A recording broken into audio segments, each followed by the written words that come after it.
Hey guys welcome to my channel. আমি মনোজ। এখন আমরা কথা বলবো একটা খুব গুরুত্বপূর্ণ বিষয় নিয়ে। মেগাস্টার শাকিব খানকে ইয়াং লাগছে, অথচ মেগাস্টার শাকিব খান দেবদা জিদ্দার থেকে বয়সে অনেকটা বড়। অনেকটা মানে বেশ খানিকটা বড়। মানে দেবদার 82 সালে জন্ম, আর শাকিব খানের 79। মানে শাকিব খানের এখন এজ হচ্ছে 47। এটা অনেকেই হয়তো জানে না, আর গুগল করলেই তো জানা যায় ভাই, এত কি আছে।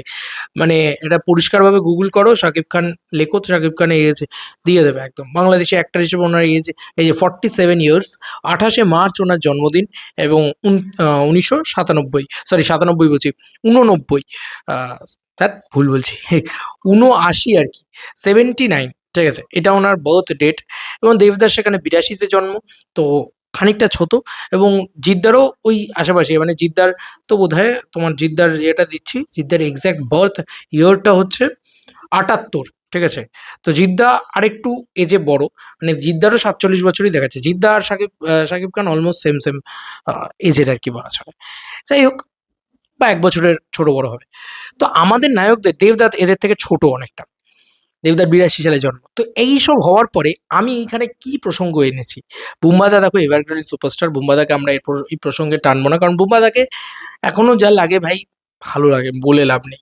কিন্তু দেবদা কিশমিশের সময় ইয়াং হয়েছিল, প্রচণ্ড লিন বডি টডি ইত্যাদি করেছিল।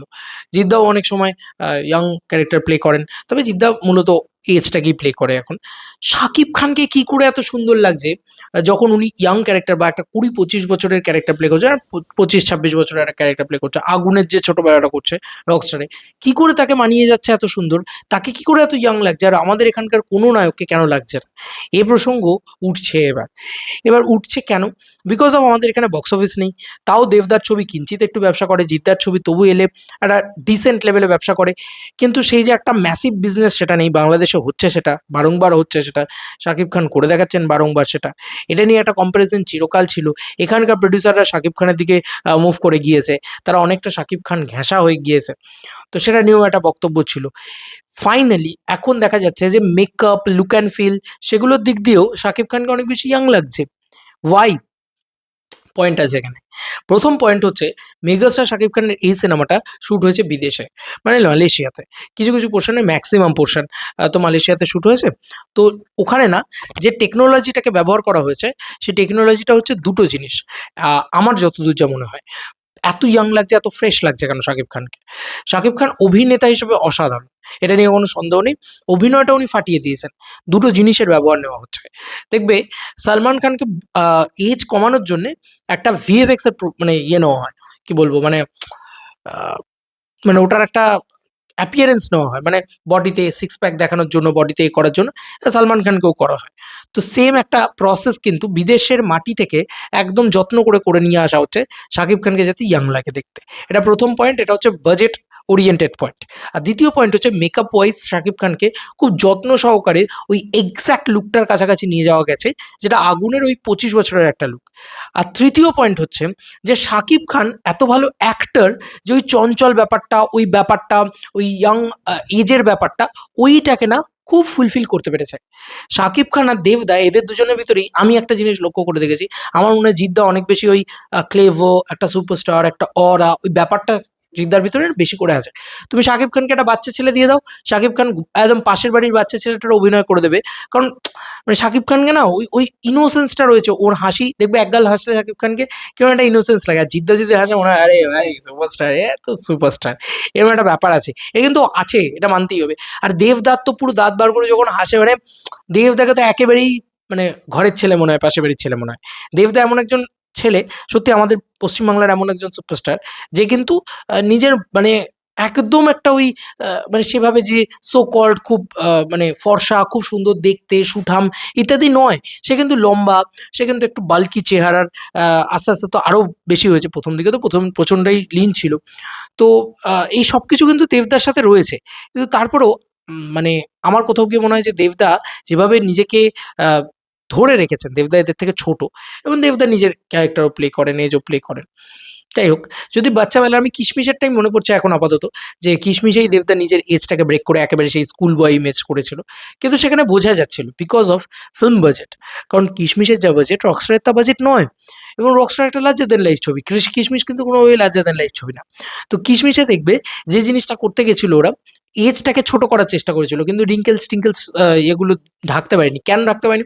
প্রবলেম আছে। কারণ ওই যে বললাম, ভিএফএক্স প্লাস মেকআপ প্লাস তোমার কি বলবো, অভিনয়, এই ৩ টে জিনিসকে একত্রিত করলে তবে শাকিব খান ওই জায়গাটায় গিয়ে পৌঁছাচ্ছে।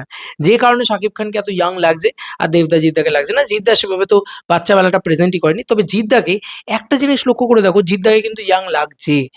কেউ বলে বিপ্লবী, কেউ বলে ডাকাতে। সেটাতে কিন্তু বেশ ইয়াং লাগছে, এবং ক্রান্তির জিদ্দা ওই কথাটা বলা হচ্ছে। আবার এগেন আসছে হচ্ছে। তাহলে দেবদাকে কেন লাগছে না? তাহলে পয়েন্ট হচ্ছে বাজেট। দেবদাকে একটা এরকম বাজেটের এরকম একটা ইয়াং ক্যারেক্টার দেওয়ার একটা ছবি দাও, তাহলে লাগবে।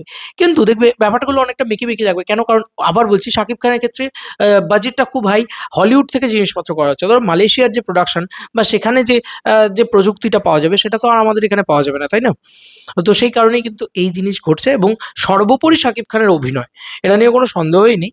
কারণ আমি আগেও বলেছিলাম, রকস্টার যে ধরনের ছবি, এটা আন্তর্জাতিক গল্প হতে পারে, কিন্তু ব্যাপারটা হচ্ছে এটার যে গল্প, এটা আহান পান্ডের মতন লোকেদেরই ভালো লাগে। মানে নতুন নিউ কামার কাউকে ভালো লাগে, লাক্স বা আহান পান্ডে এরকম ধরনের নতুন কাউকে ভালো লাগবে আর কি। এ ধরনের জিনিসপত্র তোমরা দেখেছো, বলিউড হোক বা ইয়ে হোক, সেখানে কিন্তু শাহরুখ খান এ ধরনের সিনেমা করেন না। করেন কে? একদম নতুন একটা ছেলে উঠে এলো, সে সাইয়ারার মতন ছবি করছে। তো একটা ইনোসেন্স দরকার হয়, সেটা সে করে। তো এইটা কিন্তু বড় সুপারস্টাররা করেন না এ ধরনের ছবি। শাকিব খান এটাই হয়তো চ্যালেঞ্জ নিয়েছিলেন, যে আমি একজন বড় সুপারস্টার, বড় মেগাস্টার হওয়া সত্ত্বেও আমি ওই ইনোসেন্সটা নিয়ে আসবো। তো এটা শাকিব খানের ড্রিম প্রজেক্ট অলসো। সেই কারণেই হয়তো শাকিব খানকে আরো ওই প্রপার ব্যাপারটা আনতে পেরেছেন শাকিব খান। শুধু আনতেই পেরেছেন তাই নয়, আমার মনে হয় যে শাকিব খান না অ্যাজ অ্যান অ্যাক্টর অনেক বেটার কাজ করেছেন এই ছবির ক্ষেত্রে। অনেক মানে ১০০ গুণ বেটার কাজ করেছেন। যে কারণেই এরকম ধরনের একটা জিনিস চলে এসছে, যেটা দেবদা জিদ্দার ক্ষেত্রে এখনো অব্দি আমি বলতে পারবো না। দেখো, আমি ক্রান্তির জিদ্দার লুকটা দেখেছি, আমার এতে তোমার কি যেন বলে, কেউ বলে বিপ্লবী, কেউ বলে ডাকাতে, আমার কিন্তু ভালোই লেগেছে, খারাপ লাগেনি। এবং আমি দেবদার ক্ষেত্রে কিশমিশের কথাটা বললাম। কিন্তু কোনোটাই শাকিব খানের এই যে একটা চঞ্চল লুকের কাছে কোথাও গিয়ে একটু হলেও ফিকে পড়ে। আমি being a Dev fan, being a Jeet fan, এদের দুজনকে সম্মান রেখেই বলছি, একটু হলেও ফিকে পড়ে। ওয়াই? আমি সবসময় অনেস্ট কথাটা বলে এসেছি, ওয়াই ফিকে পড়ারও কারণটা কি? ফিকে পড়ার কারণটাই হচ্ছে যে প্রথম বাজেট, দ্বিতীয় হচ্ছে ভালো মেকআপ, যেটা আরও বেটার করে শাকিব খানকে করা হয়েছে, এবং শাকিব খানকে দেখতে খুব সুন্দর, যেটা জিদ্দার ক্ষেত্রেও অলসো ইম্পর্টেন্ট। দেখতে খুব সুন্দর যেহেতু, খুব মানে ফর্সা যেহেতু, খুব ইয়ে যেহেতু, তাদেরকে না মানে অনেক কিছু দিয়ে ঢাকা যায়। তো এটা হচ্ছে পয়েন্ট। আর আরও একটা জিনিস, যেটা সর্বোপরি জিনিস যেটা বললাম, যে শাকিব খান জি জান লাগিয়ে দিয়েছে এই ছবিতে অভিনয় করার জন্য। তো অভিনয় দিয়েও অনেকটা মেকআপ করেছেন শাকিব খান। সব মিলিয়ে ওই ২৫ বছরের পালখিল্যপনাটা নিয়ে আসতে পেরেছেন শাকিব খান বলে আমার ধারণা। এবং আই হোপ আস্তে, আস্তে আমাদের ইন্ডাস্ট্রি যদি বড় হওয়ার, তো কোনো চান্স আমি দেখতে পাচ্ছি না, সুযোগ আমি দেখতে পাচ্ছি না। কারণ দেখো, মানে ইন্ডাস্ট্রিতে পয়সা বিনিয়োগ করার যদি ভালো প্রোডিউসার যদি না থাকে, বা সেভাবে যদি বড় ছবি না হয়, তাহলে আমাদের নায়করা কি করে নিজেদের গ্রুমিং এর পিছনে ইয়ে করবে? শাকিব খান নিজের গ্রুমিং এর পিছনেও ভালো ইয়ে করছে, টাইম দিচ্ছে। সেটাও একটা বড় বিষয় না? 47, আর আমাদের নায়কদের সব ৪২, ৪৪, ৪৫, ৪৭ এরকমই বয়স। ওয়াই মানে আমরা সেই জায়গাটা অ্যাচিভ করতে পারছি না? এটা তো একটা প্রবলেম। মানে এটাও পারছি না, মানে ব্যাপারটা হচ্ছে এটা, যে সর্বোপরি কথা, যে এটাও পারছি না। মানে কিছুই তো পারছি না। কারণ ওই লেভেলে বাংলাদেশ যে লেভেলে বক্স অফিস দিচ্ছে, ওই লেভেলে বক্স অফিস তো দিতে পারছি না। ওদের মতন ক্রেজ ক্রিয়েট করতে পারছি না, হাইপ ক্রিয়েট করতে পারছি না, কিছুই পারছি না। মানে এবার ফাইনালি এটাও পারছি না, এটাও বলতে হচ্ছে। তো এবার আস্তে, আস্তে আমাদের আরো এই দিকগুলোতেও নজর দেওয়া উচিত, যাতে আমাদের নায়কদের আরো বেশি সুন্দর লাগে, আরো বেশি সুঠাম লাগে। দেখে যেতে মনে হয় যে ও মাই গড কি লাগছে দেখতে। নায়ককে তো নায়কের মতন দেখতে লাগতে হবে, তাই না? তোমাদের আর কি মতামত ইন্টার ভিডিওটাকে নিয়ে যাই কমেন্ট সেকশনে। চলো বন্ধুরা, নতুন কোনো ভিডিওতে দেখা হবে। বাই।